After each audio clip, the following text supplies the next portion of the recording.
Welcome to the Copilot Connection. We're here to share with you all the news, insights and capabilities of the Microsoft Copilot ecosystem from across the entire Microsoft stack. I'm Zoe Wilson and I'm the Global Digital Workplace Services Consult Lead at Kyndryl. I'm a Regional Director and an MVP for Copilot. I'm Kevin McDonald, an MVP for Copilot and Copilot Extensibility, and I'm also the UK Copilot and Agents Lead at Avanade here in the UK. We'll be releasing episodes as podcasts and on YouTube with insights from experts from across the community and Microsoft on what the different areas of Copilot and Agents are, the impact they can make to you and your organisation, what you need to do to prepare for them or start implementing them now, and even how you can extend them. So this week we are delighted to have a very special guest joining us who both Kevin and I have had the pleasure of working with for quite some time. We're also going to make one of our friends, Chris Jones, very cross that we've not invited him to join this conversation, but we'll look forward to giving him that update afterwards. I only left that bit in the notes as a joke, so thank you for calling that out as well. Yeah, I thought it was true. Too good an opportunity to pass up on. Now, for those of you who've been listening for a while, you'll know that one of the things I get quite passionate about is the fact that for Copilot AI, agentic technology to be successful, we really need people to go on this journey with us, and that involves them building their Copilot muscle or AI muscle. And I am delighted, Diana, that you have come to join us because you are an expert in this field. Do you want to give a quick intro for our listeners? Yeah, of course, I would love to. An expert in the field, but not an expert in intros, so bear with me here. Currently, I am the head of research and strategy at Kyndryl at Consult, where I'm overseeing our Kyndryl Institute research and a number of other initiatives across the organization. And some of those do involve what the problem space we're going to talk about today, which is AI implementation and the methodology with which we help organizations achieve that AI value they're seeking to unlock. In my free time, I've also obtained a PhD in industrial organizational psychology, so my mother calls me Dr. Wolfe, and I teach statistics and regression specifically. In addition to that, I do raise genetically modified crops and rare designer chickens. So if you have any questions about any of those domains today, I think we could really expand the purview of Copilot Connection. Can I just check? That's not a joke. You really do. So I immediately have lots of questions about designer chickens. Yeah. I have a lot of answers, but maybe that's chicken connection. Now there's an idea. Yeah. I'd never thought of that, Kevin. Like, what other offshoots can we spin out of this? Okay, let's stop that. You know how my brain goes off in different tangents. It's now going, oh yeah, we could. No. I'm looking at. I actually have a can of Spam up there. The Spam connection. That would just be perfect. I'm not so sure about that one, but anyway, so one of the things we wanted to talk about was this AI transformation and implementation gap. When you look at the research in this space, Diana, and what you've seen with clients and some of the initiatives you've been involved in, what do you see happening? Why is there a gap, and what does that gap look like? Yeah. So let's talk external to what I've seen with clients and just what the industry noise is right now. My prediction is that we're going to hear a lot about workflow automation being able to unlock this implementation gap. And what I'm talking about is implementation gap is the amount of organizations that are implementing AI. And that can be different strategies and different models and different types of AI. It can be agents, it can be personal augmentation tools, it can be a number of things that they're struggling to realize the value when they go and they look back at how did this work for me, right? There's the famous MIT paper now that came out. It was 95% of organizations struggle. And then the focus on frontier firms and how do they get to that point? How do you become one? There's all of this noise happening around this space. I think even what on earth is a frontier firm as well is Yes, a good conversation. That's right. And what is your firm's frontier? I think is a better way to position that, right? Like, what's the frontier for your firm? There's all of this noise that's happening in this convergent way. And then when we get into conversations with clients, those are real impacts that they're seeing. They're saying, what is this displacement risk for me? What is the value I get back? What am I locking into as potentially a platform, or as tokenization is difficult for me to capture? But then it becomes, why aren't my people using these tools? Where's my adoption at? How am I upskilling my talent in order for them to be able to understand these outputs right? Because if it comes through your company, you're maybe a little bit more likely to trust the output of that AI and to think it's enterprise guarded and protected, and it doesn't have the folly of the things that you might use as an individual consumer, and you think you're a little bit more protected. So there's trust that we need to really calibrate, and part of that's education and part of that's skill. Yeah. Do you think that's true? Because I think there's a lot of cynicism that people working in companies have of, oh, look, here's another tool. It's not going to do what I want and things like that. I'd much rather go out there and use ChatGPT because I've seen good results from that. So I kind of get what you're saying. Certainly those in the know of trusting and being secure in their data. I think a lot of the general public just want the quality and don't always see that from the enterprise tools. I think it is true in the context of, as we're looking at agentic AI deployments increasing in frequency and our agents talking to each other, some black boxing and the information surfacing to us from a process we previously trusted, it looks right enough. So I think when we get to those layers of abstraction away from work, it becomes more true. It's easier to control when it's one-on-one tooling, but when we get to those layers, it gets more complicated. Yeah. So one of the things I always find interesting to think about is when you look at the spend on AI technology that's anticipated. I think they're saying like within the next few years, people are going to be spending a third of their budgets or something like that on AI. So this is significant spend. And there's this assumption that people have made that AI is going to solve all of their problems. And for anyone who's familiar with some of the original episodes of South Park, there's the underpant gnomes, and they had this equation where they had underpants, profit. It feels a little bit like that, where people think they're going to get AI, some stuff's going to happen, and then they're going to have this like magically transformed organization where everybody's doing different jobs and, everybody has different skills. And it's that bit in the middle that it feels like people have put it in the too hard box because they don't understand what they need to do to get from underpants to profit. Sorry, hang on. I thought we had Dr. Wolfe here. I was really looking forward to the highbrow nature of this. We've had chicken connection, underpants, and it's not even my fault entirely this time. This is science, Kevin. It's a mathematical equation. What more do you want? True. I do like it. We're just missing some variables, but that variable is the gap. That's the space to be solved for, right? Like industries are defaulting to some bolt-on thinking of, okay, we've done it. Show me the money, right? Like that's been the song of 2025 in our AI journey. And I'm actually very concerned that we're going to position workflow automation as the solution to it. Okay, you had problems with value realization. That was because everyone was just using their own AI. What if we did this whole process and whole big thing for you with agents, and then you'll get the value, right? And how are we actually, is that really just workforce displacement we're measuring as value then? What are we measuring? Is the work quality going up? Is it bottom line metrics? So this is the gap that we are talking about today. I think I love that you were talking about sort of measuring value and getting towards your goals. I think this is a fundamental issue I've had for years, that we keep kind of bringing new technology. I think about the pandemic and teams coming in, transforming how we can work from home and things in there. But all we did was have more meetings, more get together. We didn't actually look at what organizations were actually trying to achieve apart from at the very top level. And I kind of hope again that we start to look at that with AI, with this agentic transformation. Why are you doing it? Why are you bringing these things in?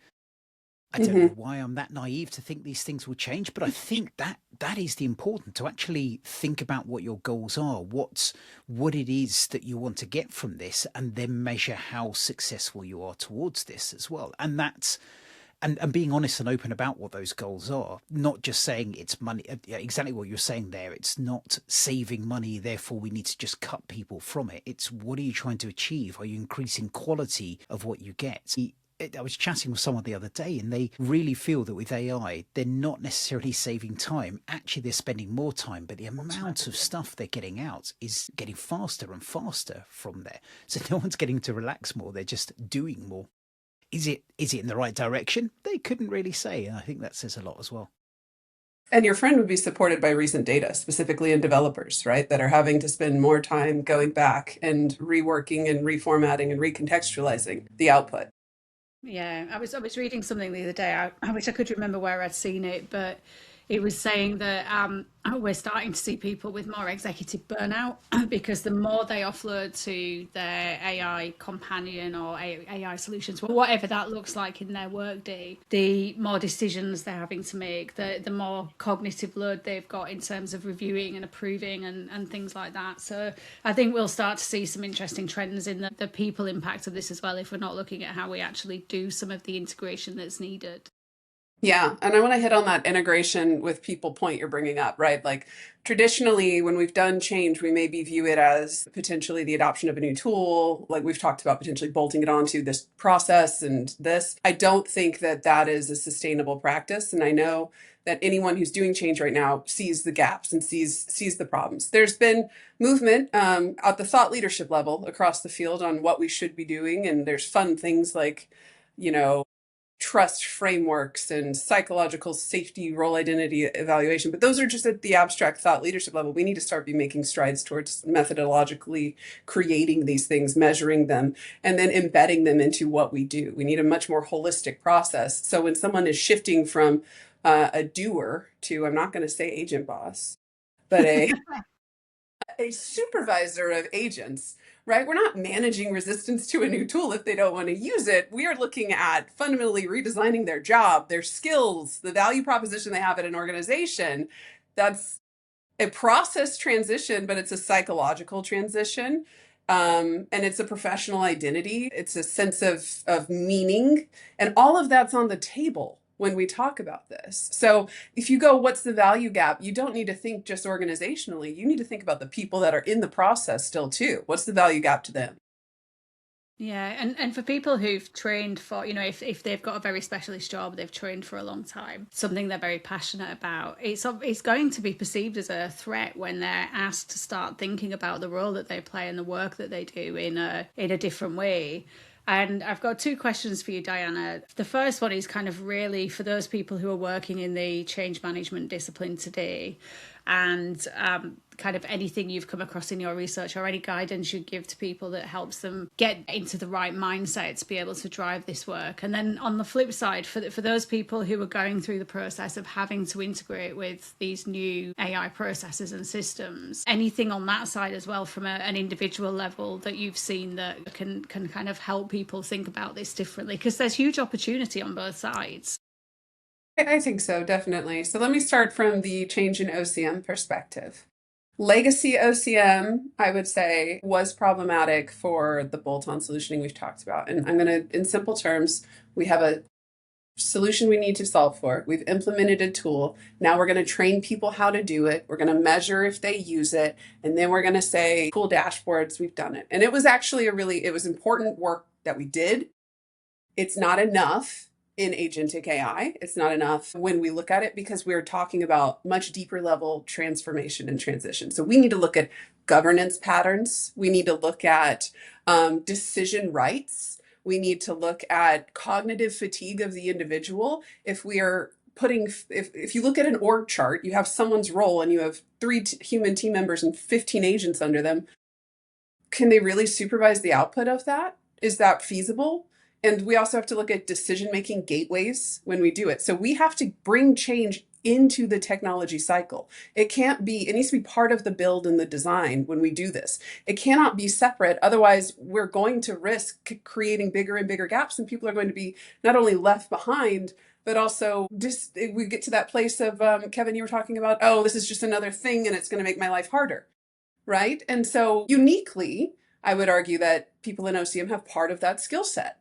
Right? People that are doing that change have part of that skill set. They have the understanding, they have the centering. We need to look at repositioning the value proposition of OCM, technical upskilling in what they're looking at doing, but also really evolving our own mental models of how deep this change goes, because it goes a lot deeper than people are expecting.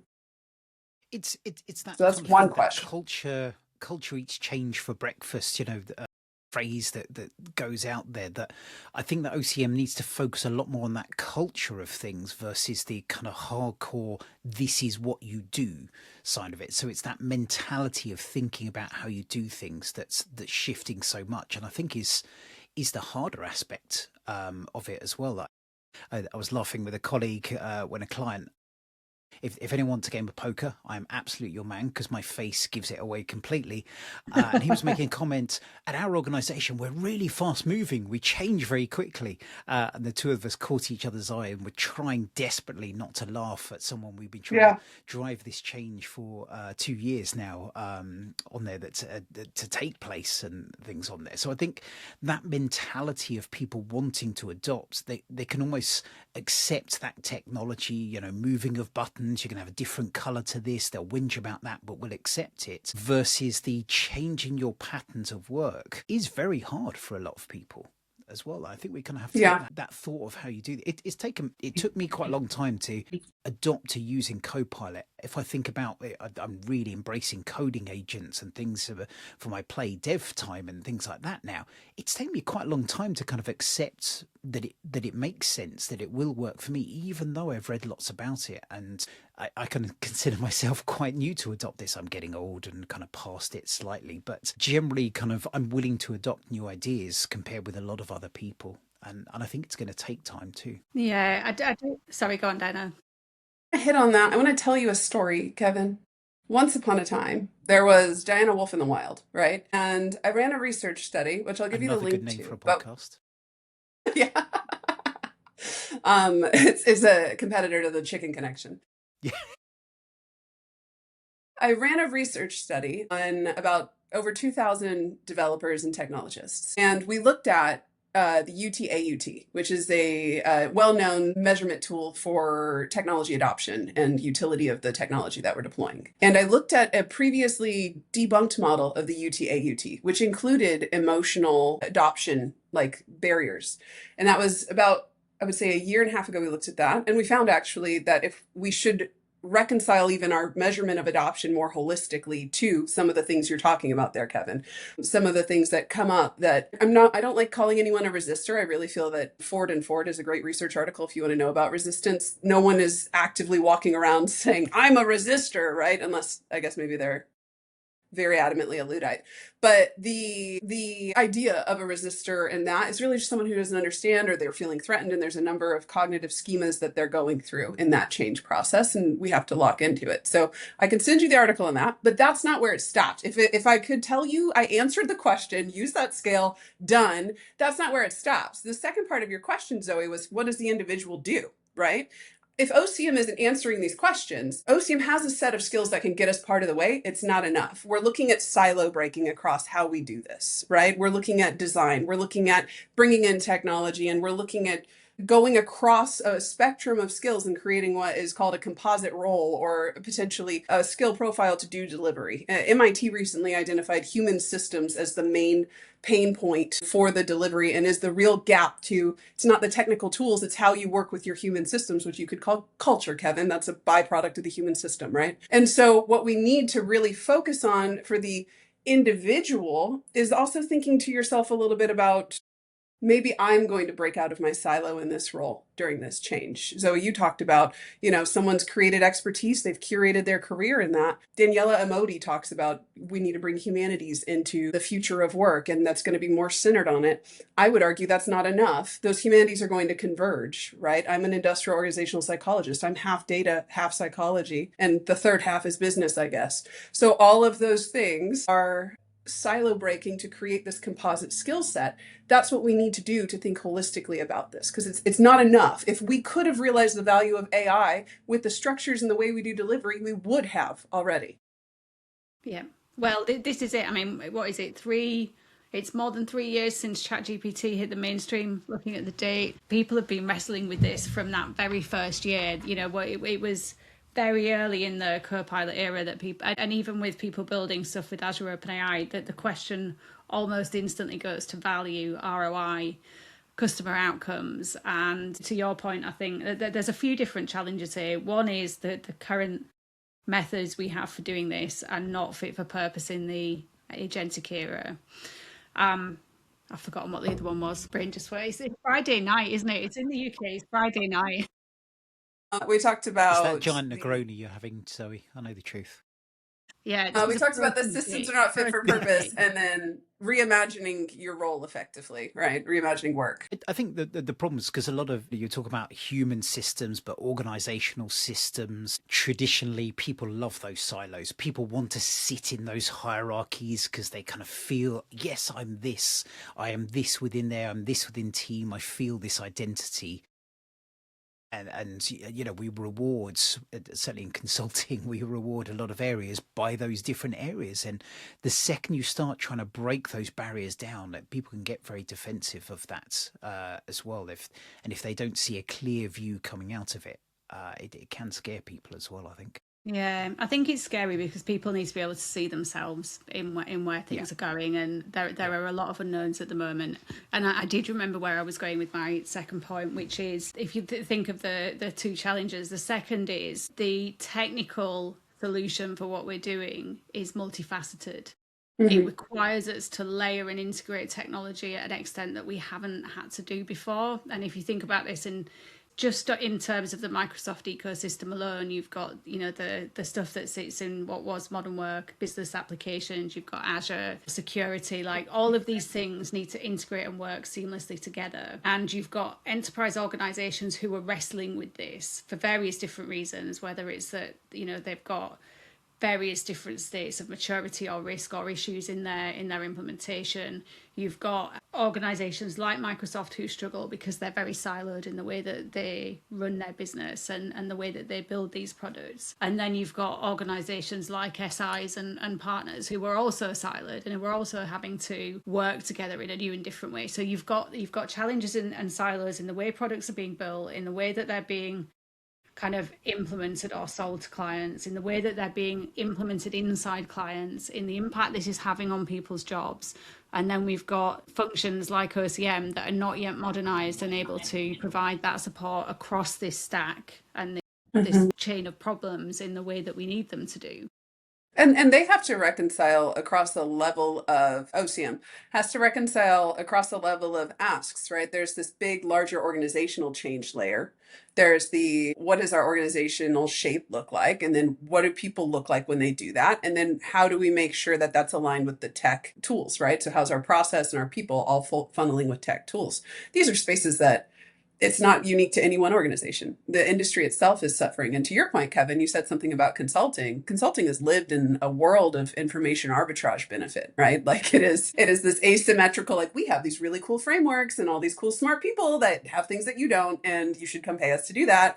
AI kind of broke that silo, right? It went through the ivory tower of the entire organization. And so if you can imagine the silos within a field like consulting would also suffer some of those effects because we have to evolve. I was just pondering, you're talking about the frameworks and kind of going through the partners.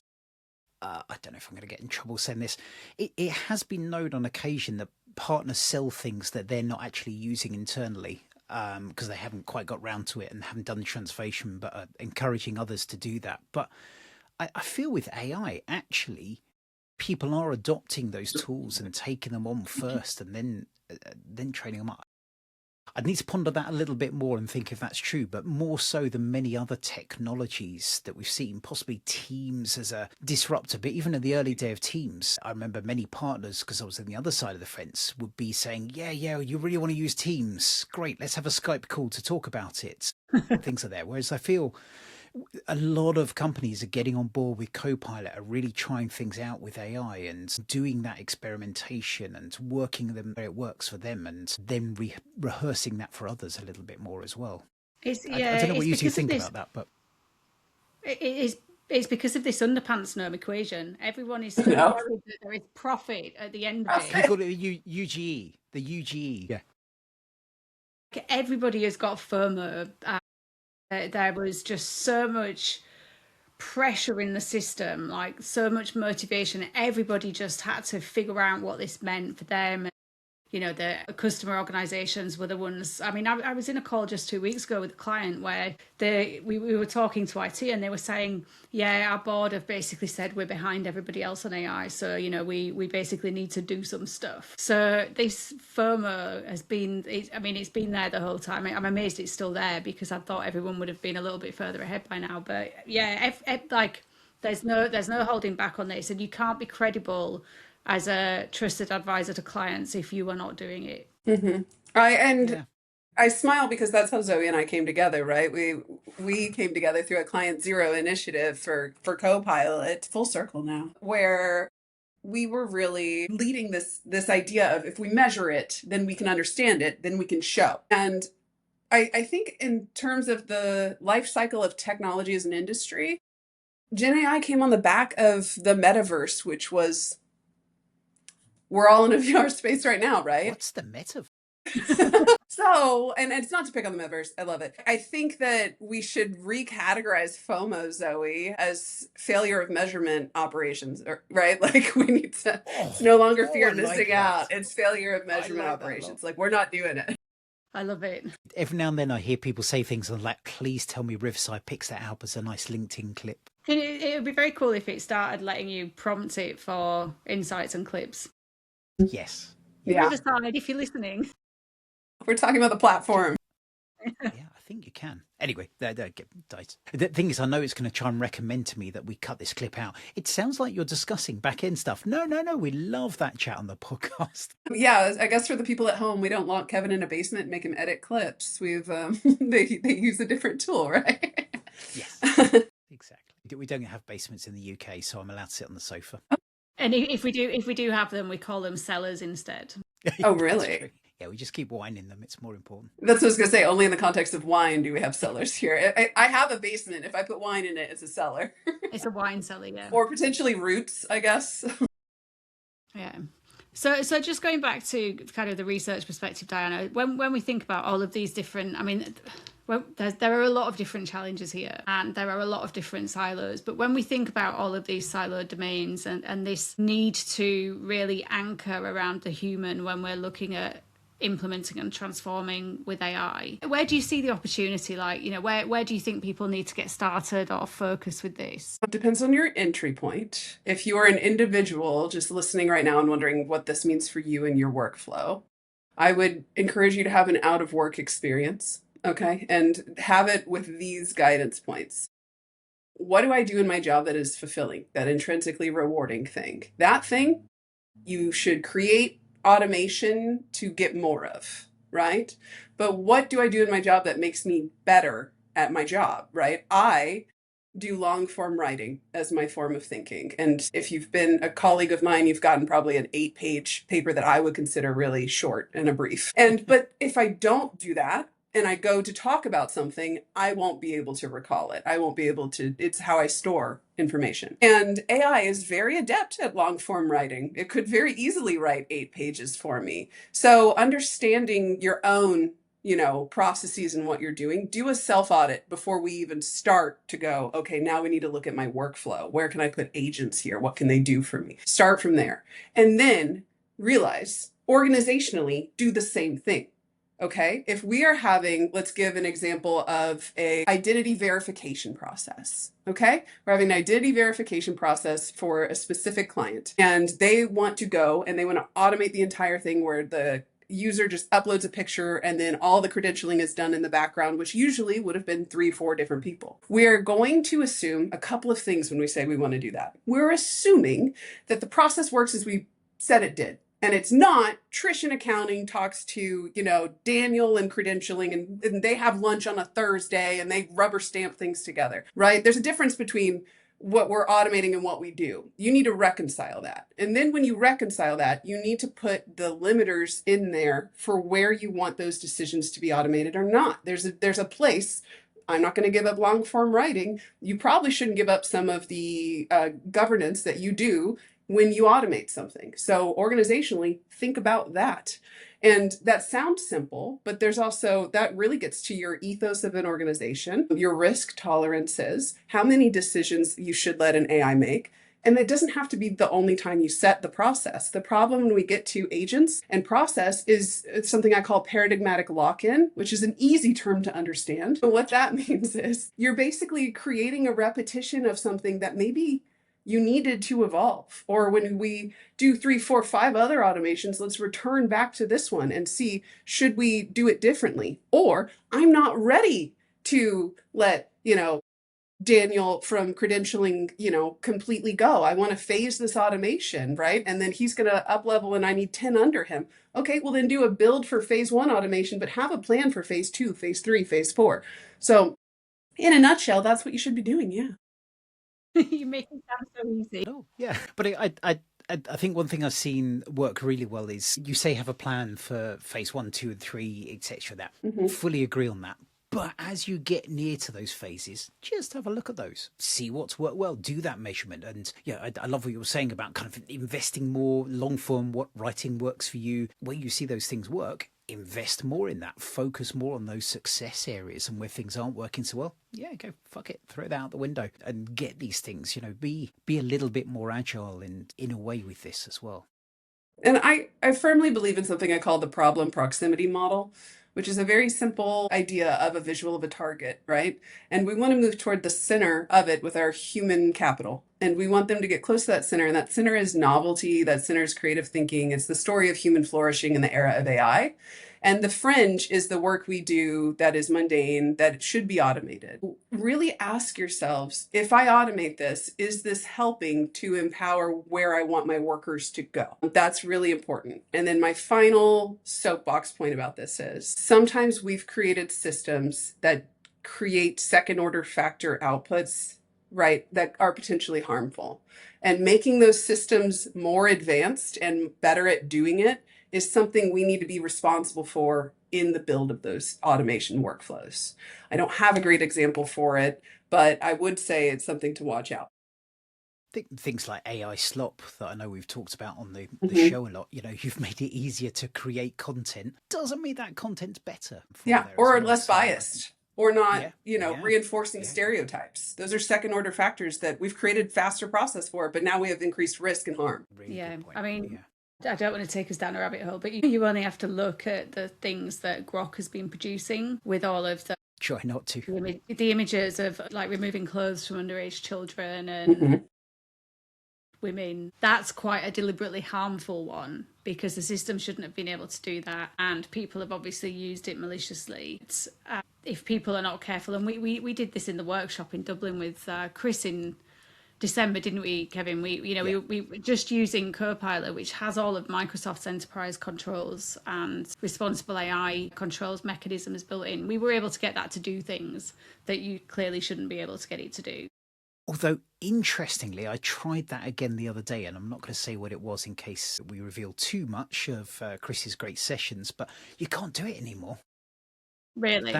That red teaming has obviously been noticed. Too many of our people on the workshop tried it, and now they put a block to it. So I think that's a +1 to us.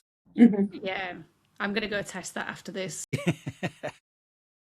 On a Friday night. I know we're not covering too much news today.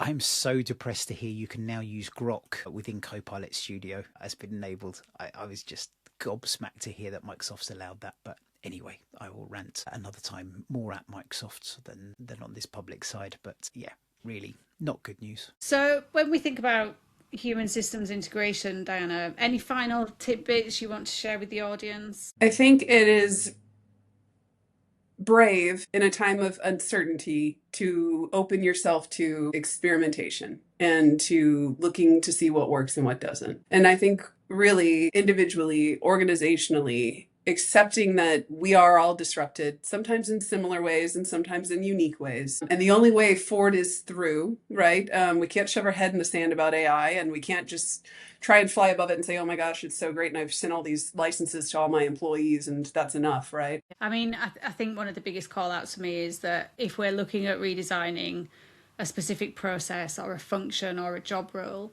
it can only be done with people who do that. It was one of the things we saw in the very early days of Copilot, where if you started talking to a middle-aged man who worked in IT and asked about use cases for finance or something like that, they just went down a rabbit hole of trying to imagine the way that finance would use this technology and the use cases that they thought finance would have. And they've never done that job. They don't know what the daily tasks are. They don't know what the daily workflow is. So this is something that has to just be done Excel, with. so it's easy. Say that again, Kevin. It's just Excel. I've spoken to so many finance. It's just Excel. Yeah, possibly. Yeah, possibly. But like either way, finance people need to be involved in actually thinking about the evolution, but it needs to be done with people who actually understand the art of the possible for the technology, the principles of driving change management and behavior change, and with that kind of creativity to be able to think of that new experience and what the new world of work could look like. And I think from that side, also think about why they would want to change as well. I've seen this so often that people struggle to drive change and they're like, why would they not want to do this? Why would they not want to? Find out what is it that is important to them. Because it's not always be more productive, funnily enough, to there. There's other things that people see as more important as an individual. So I think understanding that can help make that change happen. And that works at an individual, team, department, organisation level. That scales up as well. So Diana, I have one final question. Where can people go to find out more on this, either from things you've got, these kind of long essays you have out there, or where should people go and kind of learn more to sort of pick up more on this? Sorry, the archive website. Not offhand. Yeah, that'd be great. Interesting. Oh, I really like the sound of that. That's something to replace my doom scrolling with a bit of long form content. I do like that. Would be good. That I can hear Zoe saying, "Yes, please stop sending the groups too many videos. That would be ideal if you're reading those instead." Yeah, I don't know. Really good. Between you and my friends, I get a constant barrage of reels. Brilliant. Well, That was Diana, fantastic. yeah, thank you so much for joining us. It's been an absolute blast. We'll definitely get you on again for future episodes, because I think this is going to be such a crucial area as we see where this journey into this AI world takes us. For a minute, I thought you were going to say they said to use pen and paper instead, but I like that. Yeah. Yeah. Yes. I was waiting for the designer chicken to pop up in the story. I do have one final comment. I am so upset that both of you have cat towers in your background, and we haven't seen any cats appear in the background at all anywhere. Yeah, they're locked out. I went for food with my partner before coming back upstairs for this call, and one of the cats is just completely obsessed with cheese. And my other half went and picked up some fresh stone baked pizza from this little street food thing. And Mishka was hissing at us, literally trying to bat the pizza out of her hands. So they're banned. They've been naughty. Yeah. Sensible. I have yes. We need to do that as a spin-off. Yeah. So we've got a friend who nicknamed Kevin and I the Copilot cops for the sheer volume of corrections to people's spelling that we do on work systems and LinkedIn and generally anywhere that people spelt Copilot incorrectly. And Kevin pinged me earlier this week and said that we should be called the slop cops for pulling people up on the AI slop or work slop. Oh, we should talk about that. Yeah. But get AI to generate like a version with me and Kevin. Just write that down on my whiteboard.